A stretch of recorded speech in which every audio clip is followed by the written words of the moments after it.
A convicted axe murderer spent nearly 2 decades in prison and has been in and out since his release. Police say he just won't stay away from where it all happened and repeatedly violates restraining orders. This week, he was back in court for doing it again. News 13's Gabrielle Burkhart has details. Albert Lueras spent 19 years in prison for killing his mother and 6-year-old nephew with an axe in 1989. Since then, he's been arrested 3 times for returning to his family's home where the murders happened. That's in violation of a restraining order his sister Juliana Quezada filed to keep him away. We've dealt with him at least 6 times since 2008. He seems to have disappeared for about 2 years, and then he resurfaced in 2010, and then we dealt with him 5 different times since then.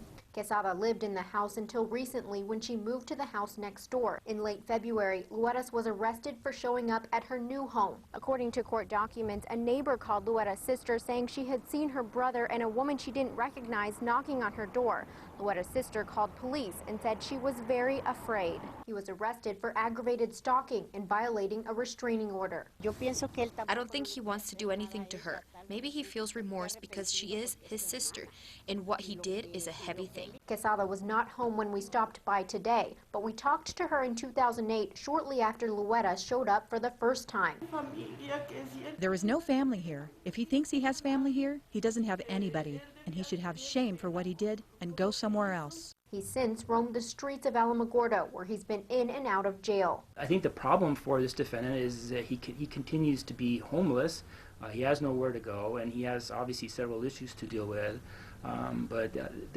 He's not bonded out, and he remains incarcerated right now.